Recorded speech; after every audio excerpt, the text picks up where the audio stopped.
অভিবাদন করেছিলাম, সম্মান করেছিলাম, জাতির সঙ্গে গিয়েছিলাম, শহীদদেরকে স্মরণ করেছিলাম, বরণ করেছিলাম, শ্রদ্ধা জাগিয়েছিলাম। এই হলো 18ই আগস্ট। আমাদের লক্ষ্মীদাস চৌধুরীকে স্মরণ করি। আজকে আমরা যারা এখানে ক্ষুদ্র অনুষ্ঠান করছি, আগামী দিনে বনগাঁ সাব ডিভিশনের প্রত্যেকটা ক্লাবে, প্রত্যেকটা স্কুলে, প্রত্যেকটা পাড়ায় পাড়ায় এই পতাকা তুলে এই পতাকাকে অভিবাদন করবে, সম্মান জানাবে।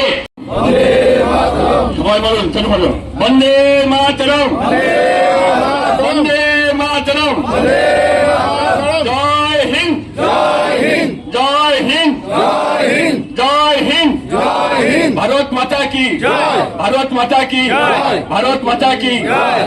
18ই আগস্ট কি জয়, 18ই আগস্ট কি জয়, 18ই আগস্ট কি জয়। পতাকার দিকে তাকান, সবাই স্যালুট করুন।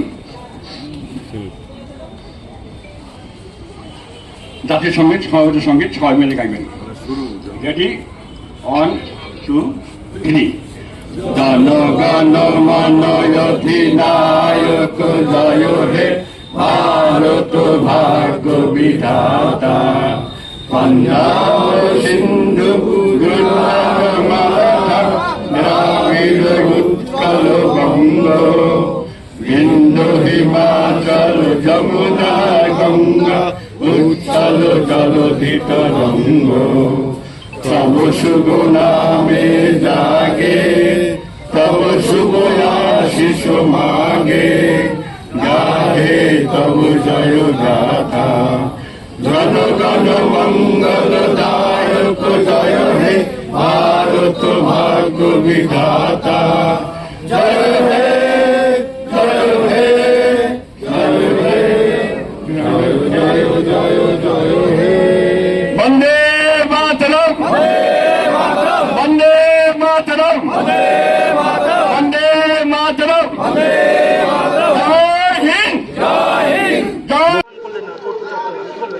আমরা যেরকম 15ই আগস্ট ভারত স্বাধীন হয়েছিল সেই দিনও পতাকা আমরা কোটে তুলেছি এবং আজকেও আমরা তুললাম। 1947 সালে 18ই আগস্ট যে বনগাঁ মহকুমার মানুষ প্রকৃত স্বাধীনতার স্বাদ গ্রহণ করেছিল, সেই দিনটা স্মরণ করে আমরা এই দিনটা পালন করে আসছি। আজকে 16তম বর্ষে আমরা পদার্পণ করলাম এবং এর আগে 15 বার আমরা এই অনুষ্ঠান করেছি কোর্টের মাঠে। এবং বনগাঁর মানুষের কাছে এই বার্তাটা দিতে চেয়েছি যে এরকম একটা ঘটনার কথা আমরা অনেকেই জানি না। 1947 সালে 18ই আগস্ট সকাল 11:30টার সময় আমাদের বনগাঁ তৎকালীন ম্যাজিস্ট্রেট যিনি ছিলেন মহকুমা, তিনি ট্রেজারি থেকে পাকিস্তানের পতাকা নামিয়ে 1947 সালের 18 আগস্ট ভারতের এই তিরঙ্গা পতাকাটা তুলেছিল।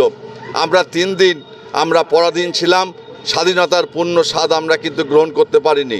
সেই দিনটাকে স্মরণ করে আমরা এই দিনটা উদযাপন করে আসছি এবং মানুষেরকে সঙ্গে নিয়ে আমরা বিভিন্ন অনুষ্ঠানের মধ্য দিয়ে আমরা এই দিনটা পালন করি এবং লোককে বৃষ্টিমুখ করিয়ে আমরা এই দিনটাকে মানুষের কাছে বার্তাটা পৌঁছে দিই এবং স্মরণ করি। এবং আমরা দেখেছি যে গাইঘাটা পর্যন্ত, গাইঘাটা থানা জুরিডিকশন পর্যন্ত এই মহকুমাটা পুরোটাই কিন্তু পাকিস্তানের অন্তর্ভুক্তি হয়ে গেছিল। সেই দিনটাকে আমরা সামনে রেখে শহীদ বেদিতে মাল্যদান, জাতীয় পতাকা তোলা এবং বিভিন্ন রকম বক্তব্যের মধ্য দিয়ে আমরা মানুষের কাছে এই বার্তাটা পৌঁছে দিতে চাইছি। আমাদের বনগাঁ মহকুমা বা বনগাঁ মহকুমার সঙ্গে নদিয়ার কিছুটা, নদিয়া ডিস্ট্রিক্টের কিছুটা বা মুর্শিদাবাদের কিছুটা, আমরা 15ই আগস্ট 1947 সালে আমরা স্বাধীনতা পাইনি। পরবর্তীকালে আমাদের 3 দিন পরে আমরা নিজেদের স্বাধীনতা অর্জন করতে পেরেছিলাম। তার স্মরণের জন্যে যেমন আমাদের এখানে সম্পাদক বলেই দিলেন যে এখানে ট্রেজারিতে পতাকা তোলা হয়েছিল, তেমনি অন্যান্য জায়গাতেও, এবং বিশেষ করে কয়েকজন মানুষের নাম বলতেই হবে। প্রথমে নির্মল রায়চৌধুরী বনগাঁতে ছিলেন, তিনি 15ই আগস্টে কিন্তু তার বাড়িতে একটা লম্বা বাঁশের উপরে ভারতের পতাকা লাগিয়েছিলেন। 3 দিন কিন্তু সেই পতাকাটা ছিল। সেই মানুষগুলোকেও স্মরণ করতে হবে। আর এই আমাদের বনগাঁ লয়ার্স অ্যাসোসিয়েশনের বা এই বনগাঁ কোর্ট চত্বরে সম্পাদক ছিলেন তখন অখিল রায়চৌধুরী, তিনি এই জিনিসটা এখানে বনগাঁতে শুরু করেছেন। তার সুযোগ্য পুত্র আমার পাশে আছে।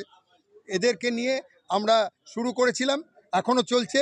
আগামী দিনে এটা যাতে বৃহত্তর আকারে সারা বনগাঁব্যাপী বা যেখানে যেখানে যারা 3 দিন পরে স্বাধীনতা পেয়েছিল তারা যাতে সেখানে সঠিকভাবে স্বাধীনতা উদযাপন করে, ওই 3 দিনের কষ্টটা তারা যাতে মানুষের মধ্যে দিতে পারে এবং ধর্ম নিরপেক্ষতাভাবে পৌঁছাতে পারে, সেটাই আমাদের প্রার্থনা থাকবে। সকলে আজকে যারা এসছেন তাকে সকলকে আমরা ধন্যবাদ এবং কৃতজ্ঞতা জানিয়ে আজকের আমাদের অনুষ্ঠান শেষ করেছি। আমার নাম কৃষ্ণপদ চন্দ্র, আমি লয়ার্স অ্যাসোসিয়েশনের ভাইস প্রেসিডেন্ট।